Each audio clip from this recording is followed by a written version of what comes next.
This is Killer Innovations, a show about ideas, creativity, and how you can innovate. Welcome to the Innovator's Garage, where you learn to create your next game-changing killer innovation. Hello, I'm Phil McKinney, and welcome to this week's Killer Innovations. This week, we're broadcasting from Washington, D.C. I'm on the road yet once again. Here at Killer Innovations, we're all about focusing on innovation, creativity, and design. If you listened to last week's show was with Kim McNichols talking about Sir Richard Branson's Tech Challenge and the top 25 companies that have been selected. So that was a little bit of a variation from our normal show where we're with leading innovators talking about their products, their ideas, and ultimately the companies that they've started. So this week, I'm up here in Virginia. I'm here for a number of meetings, but I'm also spending this evening with Jeff White, who is the founder and CEO for Gravy. We'll talk about that here in a second. Jeff got introduced to me by one of the listeners of this show. So this is also a plug and a reminder that if you know of innovators that have got really interesting stories about how they did their startup, drop me a note. It's real simple. You can just send it to phil@killerinnovations.com. Love to hear about it. And we can put those innovators on and share their stories and share also their frustrations of how do you go from that kind of spark that ultimately then results in that idea. So got that plug in. Let's move on to really the core of the show with Jeff White and Gravy. So Jeff, first of all, thanks for having me up here at your office. It's been a while since I've been up here in lovely Leesburg, Virginia. It's a little bit of a drive from D.C., but it's also a beautiful country up here. So welcome back. We're glad to have you back. So, hey, Jeff, you're a serial entrepreneur. You've been in the Northern Virginia tech scene for quite some time. You had was it a Blue Canopy before? That was one of my first companies. That was one of your first companies. Right. That's where I made the original when your name was given to me. I go, I know that name from someplace. But now you've got this company, Gravy. So why don't you just take a few minutes, introduce yourself to the audience, a little bit about yourself, and maybe just a little bit of background on Gravy, and then we can kind of jump in, because I've got a whole set of questions here for you. Sure. So just real quick introduction on myself. To your point, as you stated, I started Blue Canopy, my first company, in 2001, which was right after 9/11, probably the absolute worst time to start a company. That's also a good point, though, because there's always these rules about never start a company in a recession, right? Yeah, right. You know how many companies started in a recession that became highly successful? Walt Disney, Hewlett Packard, Microsoft started in a recession. So hey, starting in bad times is not always a bad thing. Amen. Well, I tell you, it's logic has no place for an entrepreneur, because if it did, no one would start a business because the odds are against you. But in this case, it was right after 9/11, started that company. And to make a long story short, we, fastest growing company in America, 2 Inc. awards, fastest, company. Our lowest growth rate year was like 100%. And, sold it in 2007, to a private equity firm. Started then my next company called GovWin in 2008 and sold it at the end of 2009, and then started Gravy in 2011. So this is my third in a run here. One of these days I'll get it right. Well, we're going to come back and talk about what was different between those, because part of my proposition for a lot of innovators is it's not always about the idea, but timing has a pretty critical role. So let's talk a little bit about Gravy, though, first. Sure. So Gravy was really started on the hypothesis that, and this is going to sound like a patently obvious statement now, I promise you in 2011 it wasn't, but just that mobile was going to change the world.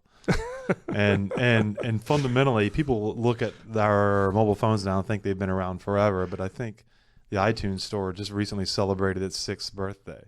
And Google was a couple years younger than that. They haven't been around that long. Yeah, well, I always remind people I was podcasting, because we're in the 11th season now for this show, and I was podcasting before iTunes, which was it was the dark ages, right? Yeah, it was definitely the dark ages.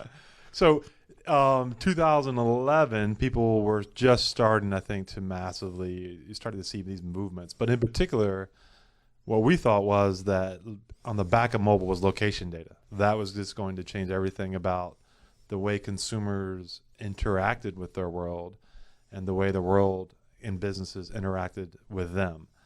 So I wasn't sure where it was going to take us, but I knew I wanted to be there. I knew that was going to be a big space, and if I was remotely successful, even dummies like me can ride big waves into shore.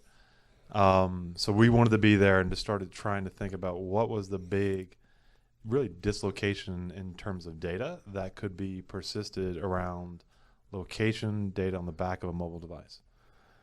So that was the hypothesis. That was it. Yeah. But what was the spark? Was there you just say, hey, mobile's it, or was it using some of the early devices and saying kind of a what if? Was there kind of that aha moment somewhere in that? Well, I'm still waiting for the aha moment. So one of my favorite books that I've ever read was Blue Ocean Strategy. Okay. Know that well. And always looking for what is the blue ocean is going to surround these big movements. When I looked at what a lot of the larger players were doing around mobile and location data, Google, Facebook, Twitter, Yahoo, then AOL, no one was really capturing what we called events, right? So we thought that there was a lot of persistence around places and stores and locations. And we said, but no one was ever really on a scalable level capturing events. What do you mean by events? What's the definition of an event? Yeah, so for us, an event by abstraction is everything from the largest things that you could imagine, the NFL games, NBA games, Taylor Swift's concerts, but even everything all the way down to the Little League swim meet at the YMCA and the puppet show at the library. We wanted to capture everything in between. And what we thought is that was the hardest piece of location data that there was, that the larger players weren't really coming after it and doing it effectively, that if we could be a platform that every night pulled in and captured all of those activities that were going on, that would be the blue ocean for us. That was a place that no one else was swimming in right then. Okay, so I'm gonna give you the challenge here. So what? So, you bring all this data in. Yeah. So what? Well, again, this goes back to the hypothesis. So the hypothesis that we formed then is we weren't quite sure where this would go, but the entry strategy for us is if we could harness all of that data, capture it, make it discoverable, put a ton of metadata around it, that we could build a consumer application that would allow discovery of that. The demise of the newspapers for the going out guides and discovery of what's going on around you at any given moment in time, we thought was an interesting space, in that if we could harness it, persist it, put it into a platform, consumer applications, largely the ones that we were building, could create local discovery that hadn't been done that we had seen before. Yeah, because nowadays you would think of it, I'm going to do local discovery. I've got a whole bunch of, local apps to say, well, Facebook now even has it saying, so-and-so's near you, or they're going to go to the same event. You both have confirmed to go to the Taylor Swift concert. Right. Type of thing. So now you kind of get it as kind of the norm, what you think is the normal thing. So this is 2011. Yes. So you were actually building apps then that people downloaded on their iOS devices or their Android devices? You still can. Our apps are still in the marketplace. We use them as test beds, but absolutely, you can understand down to a very fine-grained level what's going on around you. And really, our biggest differentiator, we thought, on the discovery space is if we can understand the metadata about those events, understand our consumers, we could create serendipitous intersections that otherwise would not have existed. If you're an auto enthusiast, it's easy to go search for auto shows. But if I know something about you, so we took a page out of Songza and created mood-based discovery. You tell us the kind of mood you're in, we're going to surface interesting and relevant discoveries and experiences based upon those moods. Really? So you could say like, hey, I just want to kind of mellow out tonight. Yeah. And then you tell me like what's going on in the area that I can go to, that if I'm looking for mellowing out. If you're with the fraternity brothers and want to go out and get crazy, we can understand those kinds of discovery modes. Or if you're with the kids and that, or you're with the wife and trying to find an interesting art exhibit. Those based of moods, we would be able to surface things that you would otherwise never think to search for. Oh, wow. Yeah. Actually, boy, for guys like me who struggle with trying to be creative on date night. Yeah, right. That could have been. That could be a lifesaver for me. You're absolutely I never get the date night thing right for some reason. I think it's interesting, and my wife looks at me like I've got a hole in the middle of my forehead. Like, what the heck are you thinking? Well, and if we did our job right, you wouldn't have to think at all. We would all actually just bring you the things that you and your wife would most love. Yeah, in fact, that we both could identify what we love. So this is interesting. So stay right there. When we come back, we're gonna pick up, because that's kind of the early story for Gravy. Indeed. Now we want to talk a little bit about the I shouldn't say transition, but the changes that Gravy's gone through to where you are today, which I think is important, because a lot of innovators, we get hung up on loving our idea to the point where we'll hug it and kill it to death. So stay right there. We're going to be right back after this commercial break. If you want to get connected, text us at 33444. Send the word innovate at 33444, and we'll respond to that. We'll be right back in a few minutes. This is Phil McKinney on Killer Innovations.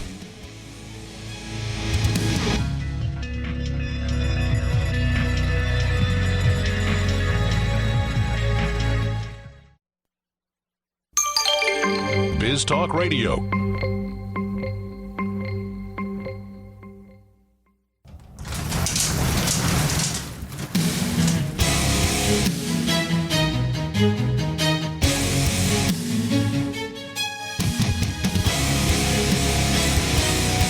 This is Killer Innovations, a show about ideas, creativity, and how you can innovate.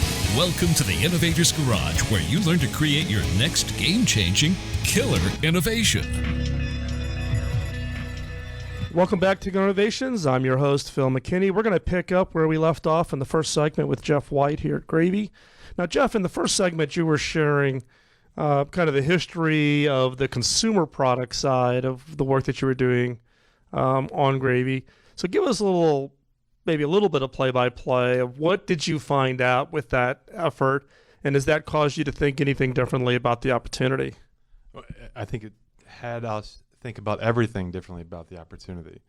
And I think two things that we looked at it from the lens of: one is internally into our team's DNA, and then two, the opportunity that this represented. What we realized was two things. One, what we had built. Someone once asked me an interesting question for an entrepreneur is, if your business was burning down tomorrow, what would be one thing that you would save? And when that question was posed to me, the one thing that I would tell you I would say was the data. Because we had consumers, we had engagement, we had meaningful growth. But to me, the data was always what sparked everything, right? I knew everything that was going on at a very local level, and no one else did. Facebook could have 1 billion consumers, but I had data that no one else had. And the second thing is we looked at it as a team, and when me and my entire team came out of big B2B businesses that knew how to build large scalable systems. So those two things started making us early on put stones in our shoe of, we're really setting on something here much bigger than what would otherwise be a consumer application. Yeah, and I think it's an interesting point, right? Because sometimes we get kind of hung up on the idea and the path we're on, but that question is actually a great question of, if the building's burning, what do you save? Right. So what was the transition? Was there a transition? Are you now as Gravy in a different positioning than what it was when it started? Totally. So fast forward to today, and to spare you all the machinations along the way, but today Gravy, geofences. Still we do. We take all the interesting events and discoveries. We still capture all the metadata, but somewhere along the way, somebody asks us, can you tell us who's there? Right? Because if I understand who's going to these types of things, I know more about them than I did before. So we now, fast forward to today, geofence every single event that occurs throughout the U.S. every night. We have about 10 to 15 million points of interest that we do the same. And all the associated metadata about those cases, and capture for our customers attendances to those places and events. The best way to think about it is it's a physical real world cookie. So just like the cookie does in online, and understanding our engagements with websites, we simply understand the same engagement on the consumer side for the physical world. So would the comparison be that this is kind of the fact that you've got presence in a physical location? So it's kind of a check-in, but really based on presence. That's right. Right. Exactly right. And if we do our job right, the same information that allowed us to create an interesting consumer discovery allows us to understand the types of people, the types of things that make them click. Who are the types of people who are going to be going to this type of event, this type of thing, and create win-wins both for the consumer and for our customers who license our data. So it's okay. So let's talk about customers now. What do they do with this data? So okay, you've collected the data, you've geofenced an event. Mm-hmm. Now you've collected the data, which includes then, I'm assuming the consumer has to kind of opt in to say, yes, you can track me to this event or you can identify me in this event. So a couple of things. So one is we don't necessarily track users, right? So we're actually just creating, just like in a web cookie does, it's a geofence that understands the metadata about that and knows that a consumer was there and then wipe away the rest of the information. So we don't collect PII, we don't store location data, we're not breadcrumbing any users. But a good use case might be a large retailer who wants to sell yoga apparel to their users that go to yoga studios 3 times a week, or in their running shoes to those that run marathons. The creation of win-wins are when you as a consumer get products and services that are more tailored to your interests and things that you're truly passionate about. And the retailer creates a greater experience and higher conversion rates because they're able to sell the right products to the right consumer. Okay, so but how do they make the connection since you don't have private information? I've checked into a yoga studio, so Right. what's that connection between the fact that I went to a yoga studio and how do I get the ad then? Totally. So in our case, we're working off our customers' first-party data. So large retailer X. Our technology is probably embedded into their mobile ecosystem somewhere so that they're able to make that connection on their end. And normally they're done on an aggregated basis. So give me all the yoga enthusiasts, right? And then our data just helps them parse and filter those yoga enthusiasts out. Okay. So they do it on their end. On our end, all we see are hashed identifiers. We never know who they are or anything else. Right. So then they connect the dots on their end. Right. And then they know, okay, you're going to a yoga studio. Right. You're a member of a VIP club at some sports apparel place. Yep. They make the connection. You're a customer of me, but you also go to yoga studio, so therefore I'm gonna push an ad to you. Right. Perfect. They were already going to serve you an ad. Now they just get the right ad to the right consumer. Right. Yeah. Just allows for better targeting, right? Yeah, Rather than you getting these bogus ads that are like, okay, let's see, my wife and I aren't having kids. We do have grandkids, but we're not in that market Right. for whatever it is you're pushing for me right now, kind of a thing. Interesting. So how do the events get into your data model, right? How do you find, do event organizers work with you guys, or do you self-identify events just because you see a group of people coming together? Yeah. So this is really what I'll call our core technology. And the way I describe it, think of it like a train station. We have trains that go out every single night, and these trains pull in all of this data. And there would not be a single way that you could think of that I would say no to. It's screen scraping every newspaper site across the country. Whoa. It's integration with every third-party and first-party ticketing provider. So like Eventbrite and all those All guys, of you're those pulling on. meetups, every one of those. Facebook and Twitter. So we take social feeds that are otherwise denormalized and normalize those to create events and persist that content. We have UGC, people submitting directly to us. Our partnership with Gannett. So all of their 100 markets that they're in, people are putting on events. All that information comes directly to us. Those trains go out every night. We bring them all back in, process them all, and then publish those into our platform. Holy smokes. Yeah. So you basically reverse engineering everybody's social life, or the social activities that they participate in. Well, for us, it's the context of the real world, right? So whose customers are going there are up to them, but we know what's going on. Right. Yeah. Wow. Interesting. Yeah. Interesting. So here, we're going to take another quick commercial break here. But Jeff, when we come back, you've been a serial entrepreneur, Gravy's number 3.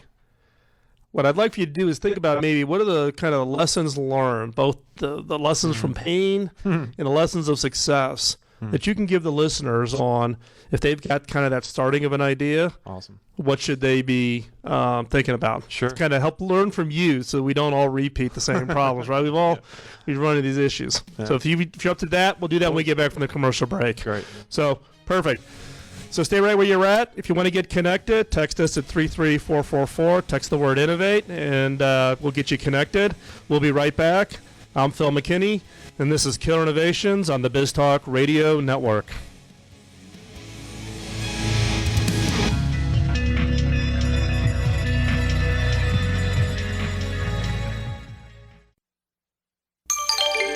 BizTalk Radio.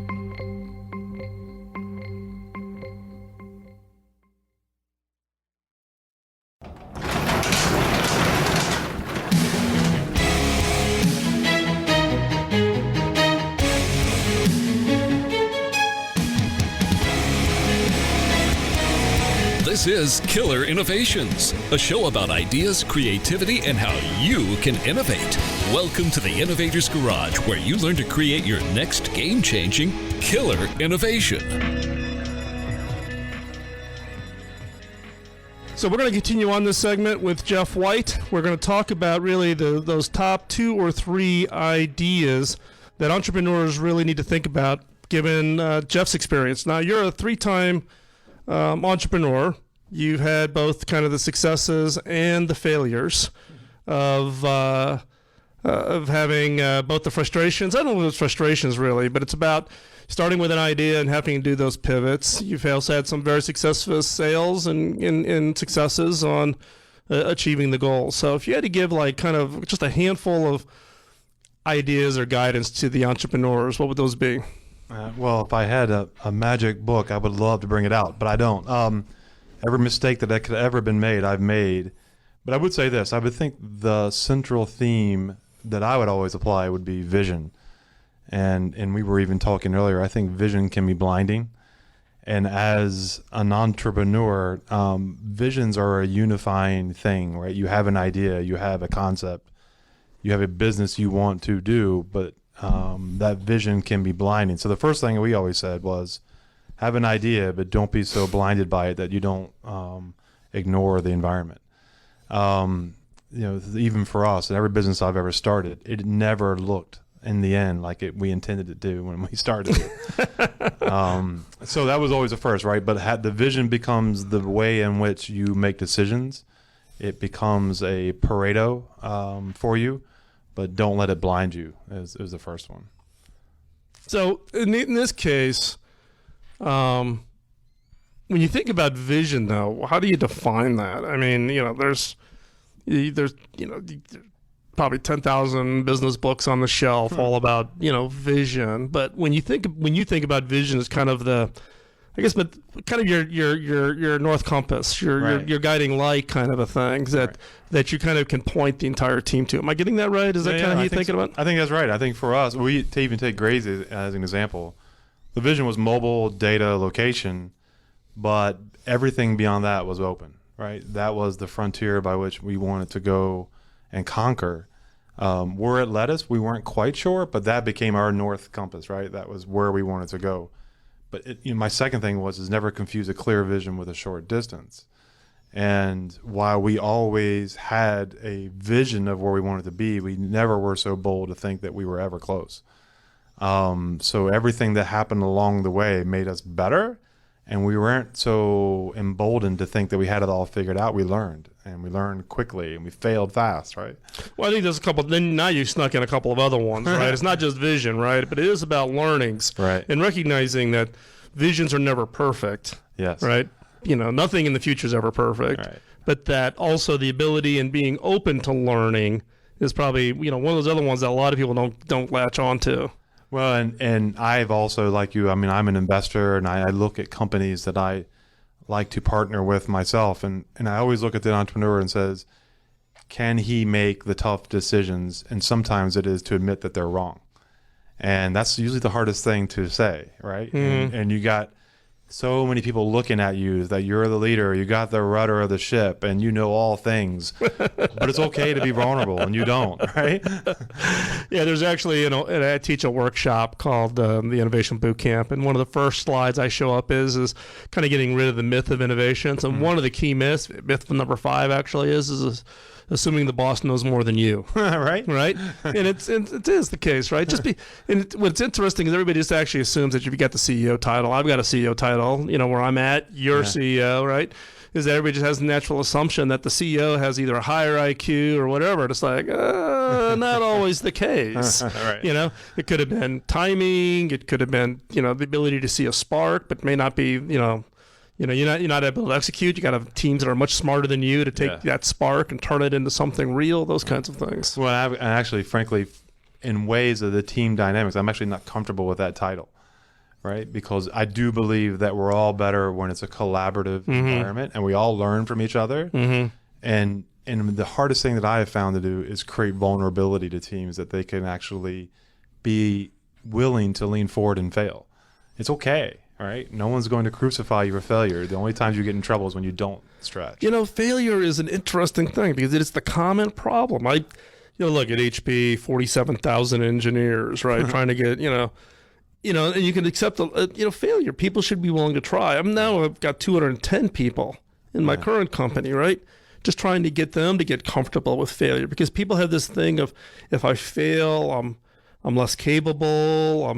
It's going to impact my career. I'm not going to be this. It's like whoa. It's actually the opposite. Yes. Because those that are willing to try and face it, if you try it and it fails, you may have to pick up the pieces and work a little bit harder to get past it and recover from it.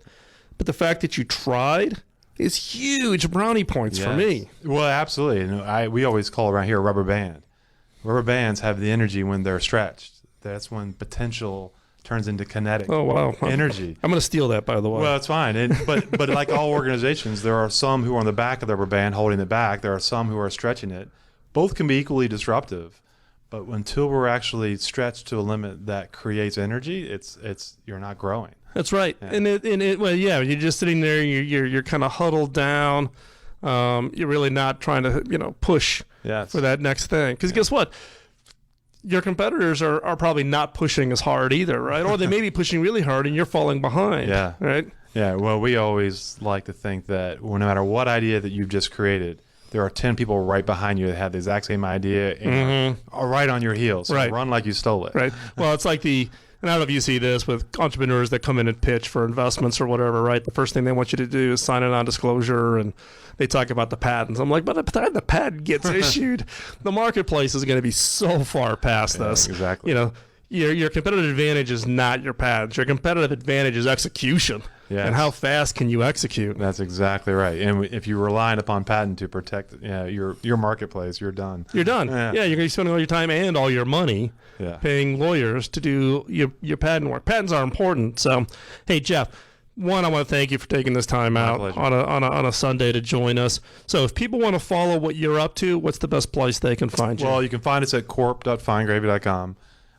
You can follow me. I'm a big believer of LinkedIn. And I'm also a big believer in helping others. So others that might have needs or questions, if I can help, I love to do so. Hey, Jeff, really appreciate it. So I'll have all those links up on the show notes over at killerinnovations.com. So step on over and check out the show notes, and we'll have the link so you can find out more about Jeff and what Gravy is up to. Stay right where you're at. When we come back from this commercial break, we've got a new killer question for this week. And it's going to be an interesting one because it's going to focus on the role of price in innovation. And we all tend to think price is either not important or not as important. But in this case, we're going to talk specifically about price and how its role is in innovation. Again, if you want to get connected with Killer Innovations, you can text the word innovate to 33444. If you're outside the U.S., go to killerinnovations.com/innovate. You can sign up there. Well, I'll go ahead and actually send you the 2-hour audio course to you automatically. You'll get that, and it'll help get you started down the path on what we all talk about here on the show. And with that, do greatly appreciate Jeff again taking the time. I'm gonna go out and check out the Gravy app now here tonight and get that loaded onto my phones. So again, stay tuned. We'll be right back from this commercial break. We need to pay a few bills here, and when we come back, we'll have this week's Killer Questions.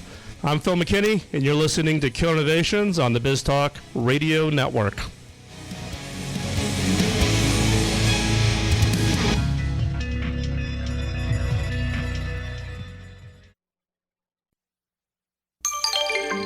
Biz Talk Radio.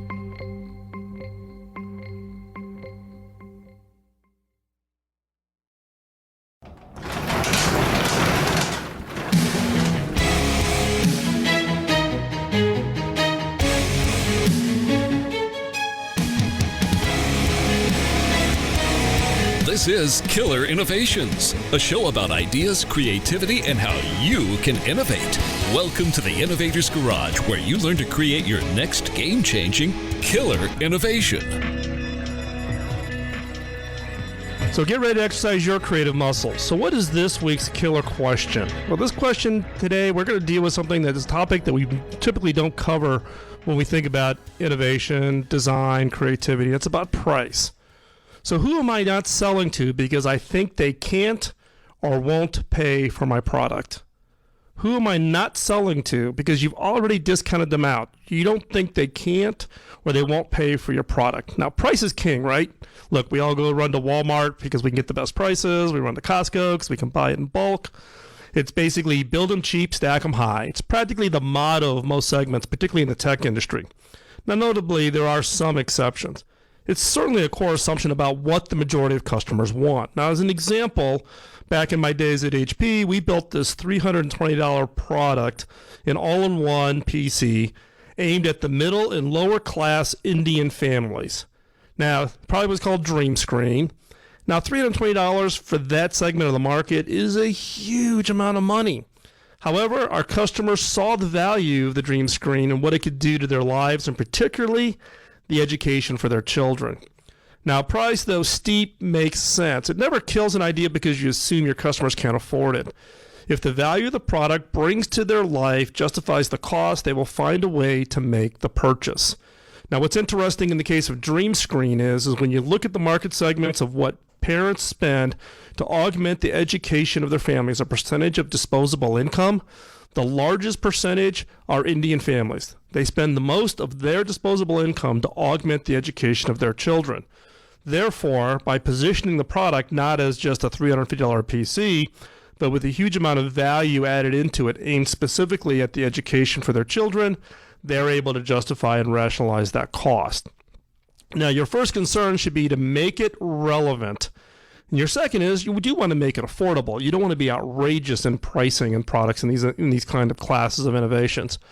So remember that in many cases, the customer is not evaluating the perceived worth of your product solely on price, comparing, the cost of your screen or your keyboard or whatever in the case of a PC or a laptop. But they're really evaluating it on value. They ask themselves, what do I get for the money that I spend? Now, if you're getting tripped up and trying to understand if your customer will perceive your product as, quote, expensive, ask yourself if you are confusing price and value as being the same thing. Price and value are not the same thing. If there is sufficient value in the product, the customer will find a way to save for or finance their purchase. People will find a way to pay for things that are important to them, and important is purely subjective. Look at the organic food market. Vegetables that are certified as organic cost an average of 50% more than non-organic. Organic milk and meat are almost twice the price of conventional raised products. Now, everybody benefits from healthy food, but there's still not really what I would call a definitive study showing that an organic head of broccoli is dramatically healthier than a conventionally raised counterpart.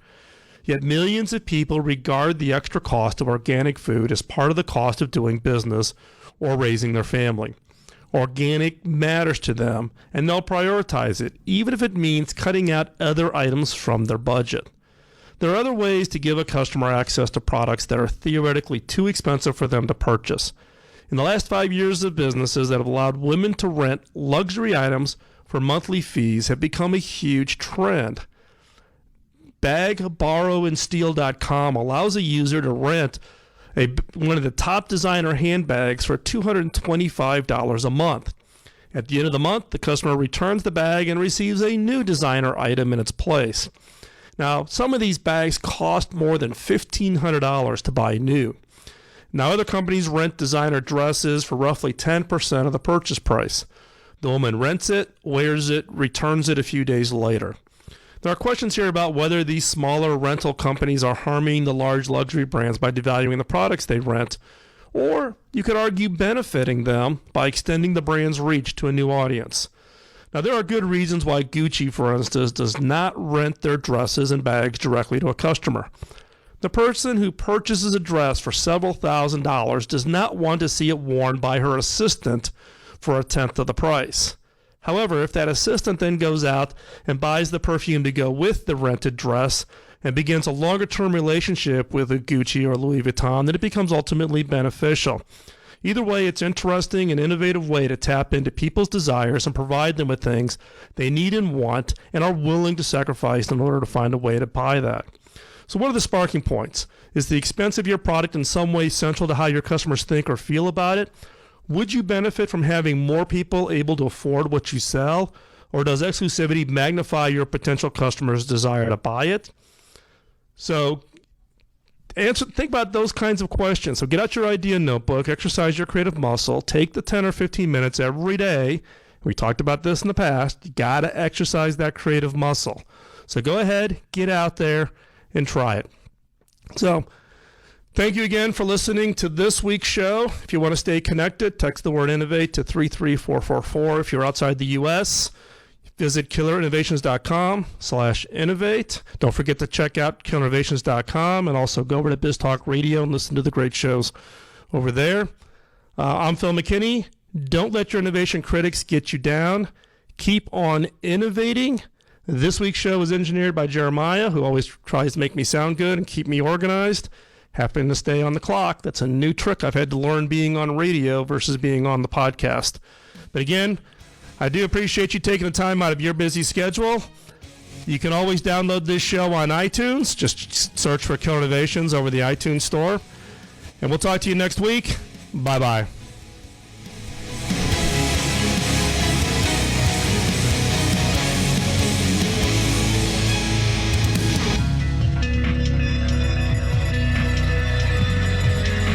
The opinions you hear on Biz Talk Radio are those of the hosts, callers, and guests, and do not necessarily reflect those of this station, Biz Talk Radio, its management, or advertisers. The information on Biz Talk Radio does not constitute a recommendation, offer, or solicitation to buy or sell any product or service. If you have any questions about Biz Talk Radio, contact us at 817-274-1609 or at biztalkradio.com. Biz Talk Radio.